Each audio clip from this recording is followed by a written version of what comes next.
생명 되신 주님 감사합니다. 오늘도 말씀으로 하루를 시작할 수 있게 하심에 감사드립니다. 우리가 어떤 순간에도 하나님 말씀으로 승리하고 또 하나님 말씀에 거하는 삶을 살 수 있도록 항상 주님과의 교제를 우선시하는 삶을 살 수 있도록 주님 도와주세요. 감사드리고 예수님의 이름으로 기도드렸습니다. 아멘. 사도행전 10장에서 12장 말씀. 가이사랴에 고넬료라는 사람이 살고 있었다. 그는 그곳에 주둔한 이탈리아 경비대의 지휘관이었는데 선악이 그지없는 사람이었다. 그는 자기 집안 사람들 모두가 하나님 앞에서 예배하며 살도록 이끌었다. 뿐만 아니라 늘 어려운 사람들을 도와주었고 기도가 몸에 배어 있었다. 하루는 오후 3시쯤에 그가 환상을 보았다. 하나님의 천사가 옆집 사람만큼이나 생생한 모습으로 들어와서 말했다. 고넬료야, 고넬료는 자기가 헛개비를 보는가 싶어 유심히 쳐다보았다. 그러고는 말했다. 무슨 일이십니까? 천사가 말했다. 하나님께서 내 기도와 이웃을 돌보는 내 행실을 보시고 너를 주목하였다. 지금부터 이렇게 하여라. 사람들은 욥바를 보내서 베드로라 하는 시몬을 데리고너라.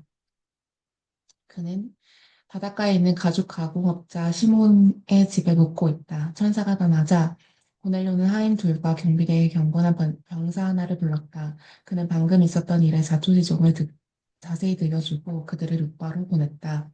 이튿날 세 사람이 그 성에 이를 무렵 베드로가 기도하러 발코니로 갔다. 때는 정오쯤이었다. 베드로는 배가 고파서 점심 생각이 났다. 점심 식사가 준비되는 동안 그는 비몽사몽간에 하늘이 열리는 것을 보았다. 내 귀퉁이를 줄에 매단 커다란 보자기 같은 것이 땅바닥으로 내려왔다. 온갖 잡다한 짐승이며 파충류며 새들이 그 안에 있었다. 그러더니 한 음성이 들려왔다. 베드로야, 어서 잡아먹어라. 베드로가 말했다. 안 됩니다, 주님. 지금까지 저는 부정한 음식은 입에 대본 적 없습니다. 두 번째로 음성이 들려왔다. 하나님께서 괜찮다고 하시면 괜찮은 것이다. 그런 일이 3번 있고 나서 보자기가 다시 하늘로 들려 올라왔다. 베드로가 어리둥절하여 그 모든 것이 무슨 뜻인지 생각하며 앉아 있는데 고넬료가 보낸 사람들이 시몬의 집 현관에 나타났다. 그들은 베드로라 하는 시몬이 그 집에 묵고 있는지 안에 대고 물었다. 베드로는 생각에 잠겨 있느라 그 말을 듣지 못했다. 성령께서 그에게 속삭이셨다. 세 사람이 문을 두드리며 너를 찾고 있다. 내려가서 그들과 함께 가거라. 아무것도 묻지 마라. 내가 보낸 사람들이다. 베드로가 내려가서 그 사람들에게 말했다. 여러분이 찾고 있는 사람이 나인 것 같습니다. 무슨 일입니까? 그들이 말했다. 고넬료 지휘관님은 의롭게 행하며 하나님을 경외하는 분으로 널리 알려져 있습니다. 이 부근에 사는 유대인들 아무한테나 물어보시면 압니다. 그런데 거룩한 천사가 그분에게 명하기를 당신을 찾아서 집으로 모셔다가 당신의 말을 들으라고 했습니다. 베드로는 그들을 집 안으로 들여 편히 쉬게 했다. 이튿날 아침에 베드로가 일어나 그들과 함께 갔다. 욥바에 있던 그의 동료 몇 사람도 함께 갔다. 그래서 다음날 그들은 가이사랴로 들어갔다. 고넬료는 그들이 올 것을 기대하며 친척과 가까운 친구들을 불러서 함께 기다리고 있었다. 베드로가 문에 들어서자 고넬료가 일어나 그를 맞았다. 그러고는 엎드려 그에게 경배했다. 베드로가 고넬료를 잡아 일으키며 말했다. 안 될 일입니다. 나도 한 사람에 불과합니다. 당신과 다를 바 없는 사람일 뿐입니다. 그들은 말을 주고받으며 집 안으로 들어갔다. 고넬료는 모여 있는 모든 사람들에게 베드로를 소개했다. 베드로가 그들에게 말했다. 여러분도 알다시피 이것은 아주 이례적인 일입니다. 유대인들은 절대로 다른 민족 사람들을 찾아가서 편하게 올리지 않습니다. 그러나 어느 민족도 다른 민족보다 나을 게 없다는 것을 하나님이 내게 보여주셨습니다. 그래서 여러분이 나를 부르러 왔을 때 내가 아무것도 묻지 않고 따라온 것입니다. 이제 여러분이 왜 나를 불렀는지 들어보고 싶습니다. 고넬료가 말했다. 나흘 전 이맘때인 오후 3시쯤에 내가 집에서 기도하고 있는데 갑자기 내 앞에서 어떤 사람이 나타나면서 방 안에 빛이 가득했습니다. 그 사람이 말하기를 고넬료야. 하나님께서 네가 드리는 매일의 기도와 이웃을 돌보는 내 행실을 보시고 너를 주목하셨다. 이제 너는 요파에 사람을 보내 베드로라 하는 시몬을 데리고 오너라. 그는 바닷가에 있는 가공업자 시몬의 집에 묵고 있다고 말했습니다.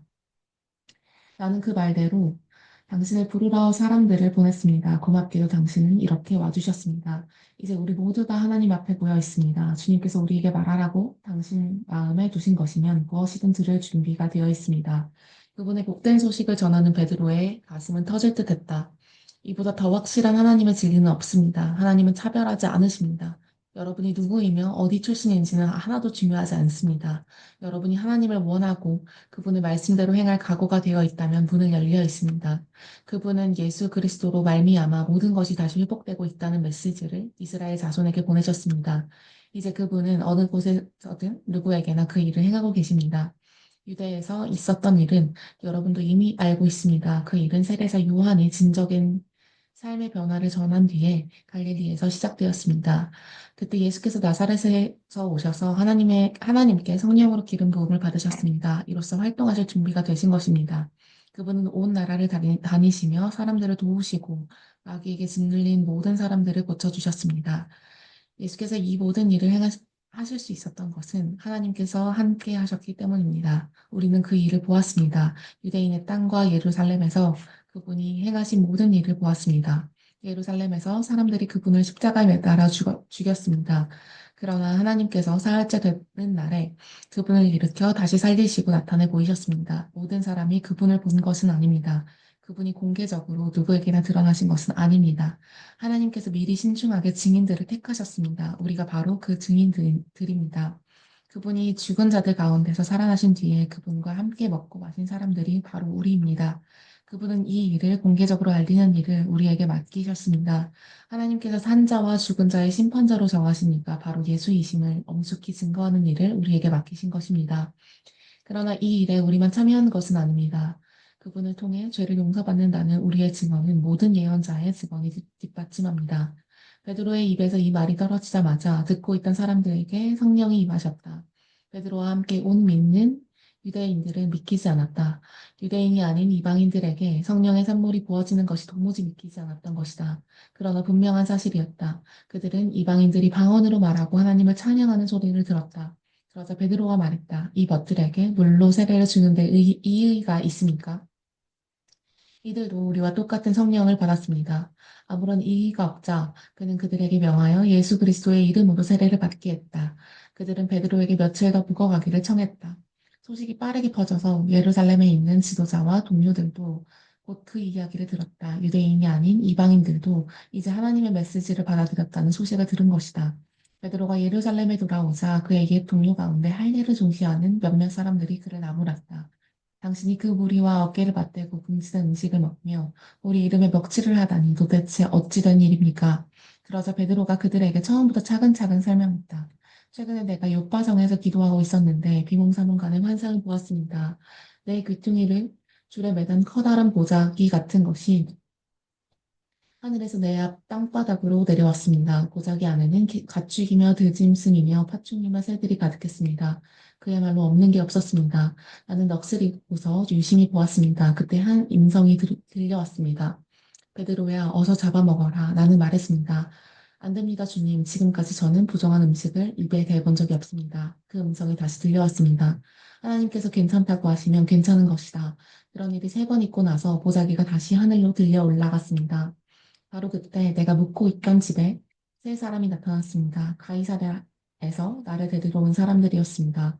성령께서 내게 아무것도 묻지 말고 그들과 함께 가라고 하셨습니다. 그래서 나와 여섯 동료는 나를 부른 사람에게 갔습니다. 그 사람은 천사가 옆집 사람만큼이나 생생한 모습으로 자기 집에 와서는 곧바로 사람을 보내서 베드로라 하는 시몬을 데려오너라. 그가 너에게 내 생명뿐 아니라 내가 아끼는 모든 사람의 생명까지도 구원할 말을 해줄 것이다.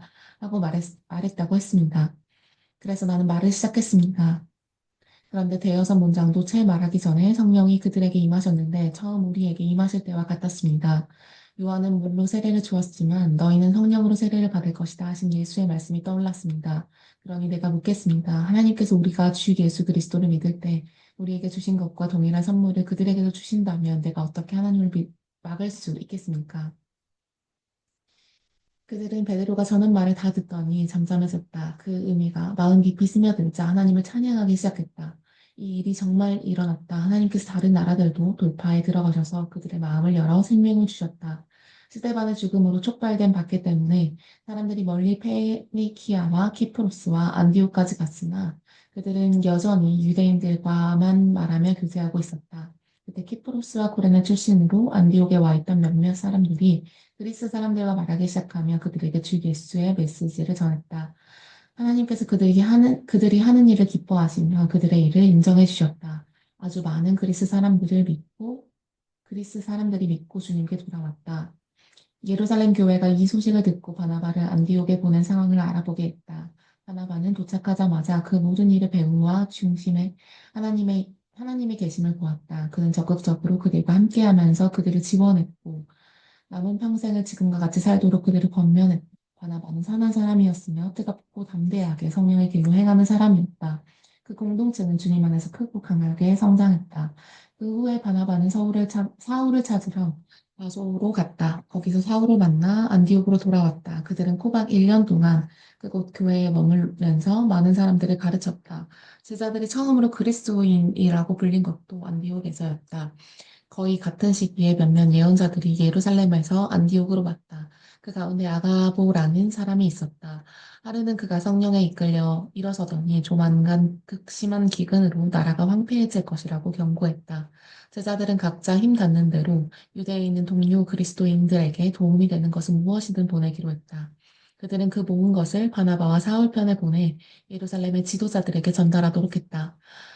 바로 그 무렵 헤롯 왕의 머릿속에 교회 구성원 몇몇을 처단할 생각이 들었다. 그는 요한의 형제 야고보를 죽였다. 그 일로 인해 유대인들에게 자신의 인기가 부쩍 높아진 것을 알게 된 헤롯은 이번에는 베드로를 잡아들여 감옥에 가두고 4인조 병사 4개조로 그를 감시하게 했다. 이 모든 일이 6월절 주간에 일어났다. 헤롯은 6월절이 지난 후에 베드로를 공개 처형할 작정이었다. 베드로가 감옥에서 사모한 경비를 받고 있는 동안에 교회는 그를 위해 더욱 맹렬히 기도했다.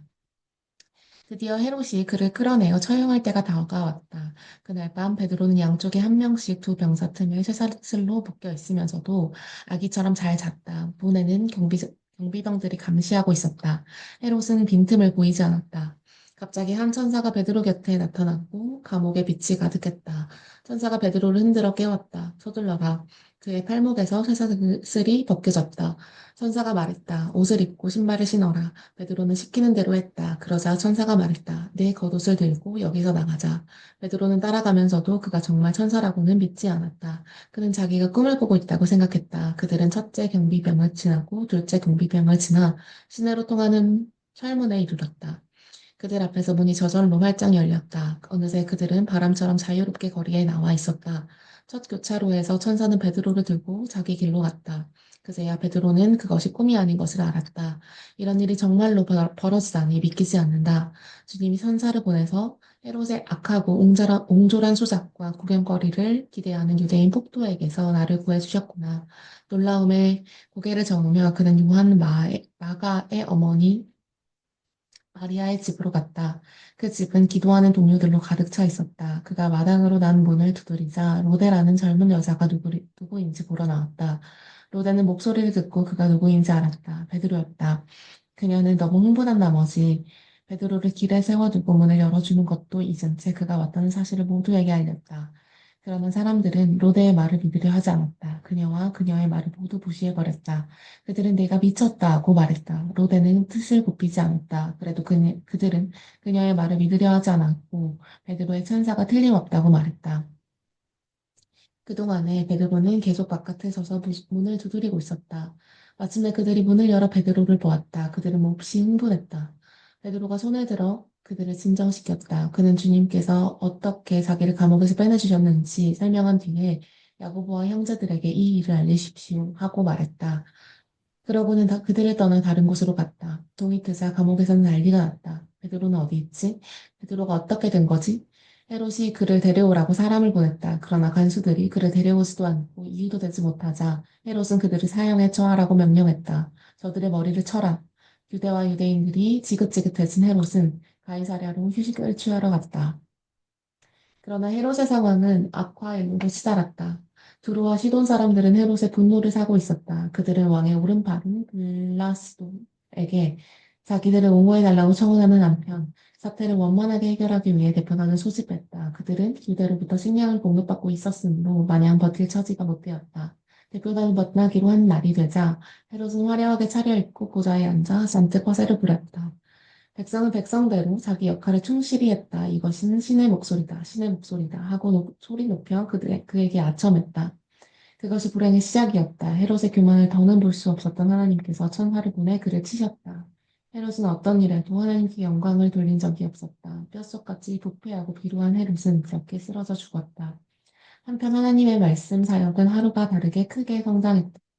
바나바와 사울은 예루살렘 교회에 구세연금을 전달하고 나서 안디옥으로 돌아왔다. 이번에는 마가라 하는 요한도 데리고 왔다. 아멘.